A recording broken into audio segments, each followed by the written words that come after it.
రాజ్ సంబంధించిన అన్ని ఎవిడెన్స్ నేను పలానా రోజు నేను రిలీజ్ చేస్తాను అన్నారు కదా. అవును. దాన్ని ఉదహరిస్తూ దాన్ని ఇండైరెక్ట్ గా ఇప్పుడు ఈ ప్రమోషన్ కోసం ఆ అమ్మాయితో ఈ వీడియో చేపించారనుకుంటారు ఇప్పుడు. 100% అండి. అండ్ ఇప్పుడు ఇందులో 2 ఉంటాయి. ఒకటి సినిమా పరంగా చేస్తే నా వ్యక్తిగత జీవితాన్ని అందులో హీరో అతను అయి ఉండొచ్చు. బట్ అతని పర్సనల్ లైఫ్ లో తీసుకుంటే శేఖర్ భాషతో ఎంత చెండాలం చేయించాడో మీ అందరికీ తెలుసండి. ఈ సినిమా ప్రమోషన్ లో కూడా నా పేరు తీసుకొని వాడుకుంటున్నారంటే సర్వనాశనం అయిపోతారు. నేను మంచి చెప్తున్నాను. ఈ రోజుతో అయితే వదిలేస్తున్నానండి. ఇంకొక వీడియో కనుక వాళ్ళు చేస్తే నా ఉసురు వాళ్ళు ఖచ్చితంగా కొట్టుకుంటుంది. ఆ సినిమా ఫ్లాపే అవుతుంది. అవ్వాలనే కోరుకుంటాను. లావణ్య, ఎందుకంటే ఇప్పుడు ఈ వీడియో చూసిన తర్వాత ఈ వీడియోని రాజ్ తరుణ్ సమ్మతించి లేకపోతే రాజ్ తరుణ్ చేయించాడా అని అనుకుంటారా మీరు, లేకపోతే ఏమన్నా డైరెక్టర్ గానే చేయించింది రాజ్ తరుణ్ కాదండి, రాజ్ తరుణ్ తోనే కదండి. ఇప్పుడు ఆయనే కదా అసలు. అంటే మరి మారుతి గారు అంటే చాలా రెస్పెక్ట్ ఉండేది నాకు. ఆయన బ్యానర్ ఆయన ప్రొడక్షన్స్ లో రిలీజ్ అవుతున్న సినిమా ప్రమోషన్ ఇలా యూజ్ చేసుకుంటారా అసలు? అదే కదా, కొత్త హీరోయిన్, పైగా ఆ అమ్మాయికి చాలా భవిష్యత్తు ఉంది. అవునండి. మరి ఆ అమ్మాయినా ఇలా ఎంకరేజ్ చేస్తుంది అసలు? నిజంగా చెప్తున్నాను. సంయుక్త, ఆమె పేరు సంయుక్తనో మరి ఆమె రియల్ పేరు ఏమో నాకు తెలియదండి. This is not good. ఇంకా ఎక్కువ మాట్లాడితే ఆ అమ్మాయిది ఆ అబ్బాయి చాట్ కూడా రిలీజ్ చేస్తానండి నేను. ఇదే మీడియా సమక్షంగా చెప్తున్నాను. ఎవరిది ఇప్పుడు హీరో హీరోయిన్ సంబంధించి అంటే భలే ఉన్నాడు హీరో రాజ్ తరుణ్ సంబంధించిన చాట్ కూడా రిలీజ్ చేస్తాను. అవునా, ఉన్నాయా మీ దగ్గర? ఉన్నాయండి. వాళ్ళిద్దరు కూడా స్టార్ట్ చేశారు. ఓకే, ఇప్పుడు ఈ సినిమా జరిగేటప్పుడు వాళ్ళిద్దరి మధ్య జరిగిన బట్టి చాట్లు కూడా మీ దగ్గర ఉన్నాయంటారు? చాట్ ఉంది, స్టార్ట్ చేశారండి. వాళ్ళిద్దరు స్టార్ట్ చేశారు. ఇద్దరు కేరింగ్ అలాగే కనిపిస్తా ఉంటది. ఇద్దరి ప్రేమ అలాగే కనిపిస్తా ఉంటది. ఇంకా అది రిలీజ్ చేయాల్సి వస్తుందండి. ఏంటి ఇప్పుడు ఈ విషయం అంతా మీరిద్దరు కలిసి ఉన్నప్పుడే జరిగిందా? జరిగినట్టుందండి. మరి నేను మొన్న చూసాను. ఓకే, అయితే ఇప్పుడు మాల్వి మల్హోత్రా సంబంధించిన విషయంలో కూడా మీరు కొన్ని ఆధారాలు రిలీజ్ చేశారు.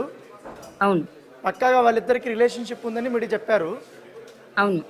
ఇప్పుడు ఆ సినిమా ప్రమోషన్ కోసం వాళ్ళు వాడుకున్నారు ఆ వ్యవహారాన్ని, మాల్వి మల్హోత్రాని తీసుకొని వచ్చారు. అవును.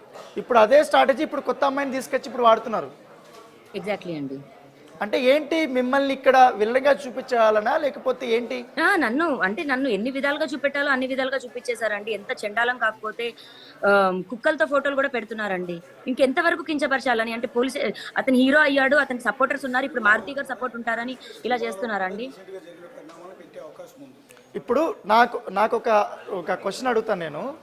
ఇప్పుడు సినిమా రిలీజ్ కాకముందే, టీజర్ కూడా రిలీజ్ కాకముందే మీ మధ్య జరిగినటువంటి విషయాన్నంతా కూడా ఒక వీడియో రూపంలో ఇప్పుడు పెట్టారు. రేపు సినిమాలో కూడా మీకు సంబంధించిన వ్యవహారాలు కానీ ఇష్యూస్ కానీ ఏమైనా పెట్టే అవకాశం ఉందని మీరు అనుకుంటారా? అయ్యో, సో మీకు ఇంకొక తెలియని విషయం ఏం జరుగుతుందంటే, ఆర్జీవితో సినిమా చేయబోతున్నాను అని శేఖర్ భాష బయటికి ఒక అతనికి మాట్లాడడం జరిగిందండి నా గురించి.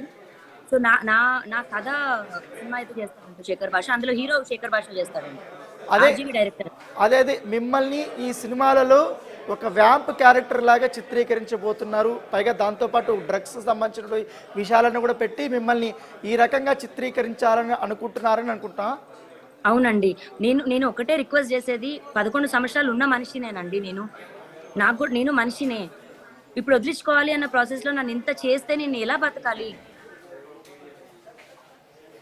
ఇంకోటి, తను చాలా స్పష్టంగా ఆ వీడియోలో ఉంది, మస్తాన్ సాయికి సంబంధించి కానీ మీరు మాట్లాడుకున్నది, తర్వాత రాజ్ తరుణ్తో రిలేషన్షిప్ ఉన్నది, తను ఏం చేయలేడు అన్నది, ఇవన్నీ కూడా చెప్తుంది. అంటే ఈ విషయాలన్నీ కూడా చిత్ర హీరోటికి చెప్పింది రాజ్ తరుణ్ అనుకుంటారా? మరి అసలు ఆ విషయాలు నాకైతే తెలియదండి. నాతో సంసారం చేశాడు. మరి సంసారం మ్యాటర్ లేని అబ్బాయితో మరి మాల్వి మల్హోత్రా ఎలా ఉంటుంది? ఈ అమ్మాయి కొత్త అమ్మాయి, ఇప్పుడు ఈ అమ్మాయి స్టార్ట్ చేసింది కదండి. మరి ఈ అమ్మాయిని అడగాలి మరి మ్యాటర్ ఉందో లేదో. అది సినిమానా, నిజంగా మ్యాటర్ లేదా? మరి ఎవరు యుఎస్ ఫ్రెండ్ అని అంటున్నావు ఎందుకు? నువ్వే డైరెక్ట్ గా చెప్పు. మరి అమ్మాయి పేరు సంయుక్తానో ఏమిస్తానో మరి. ఓకే, నేను ఒకటి చెప్తాను. ఆల్రెడీ ఇప్పుడు మీరు రాజ్ తరుణ్ పైన మీరు పోరాటం చేస్తున్నారు, విషయం కోర్టులో ఉంది. ఇప్పుడు రాజ్ తరుణ్ సంబంధించిన సినిమానే ఇప్పుడు రిలీజ్ అవుతుంది. అవును, దాంట్లో మీ వ్యవహారాన్ని తీసుకొచ్చి రాజ్ తరుణ్ పెట్టించాడు అని అనుకుంటున్నారా మీరు? ఎగ్జాక్ట్ అంతే కదండి. సినిమా ప్రమోషన్ అయితే అంతే కదండి. రాజ్ తరుణ్కి తెలియకుండా అయితే జరగదు కదండి. అంటే మీరు దీన్ని ఎట్లా ఎదుర్కోబోతున్నారు మీరు? ఎందుకంటే మీ విషయాన్ని వాళ్ళు సినిమా ప్రమోషన్ కోసము అది పాజిటివ్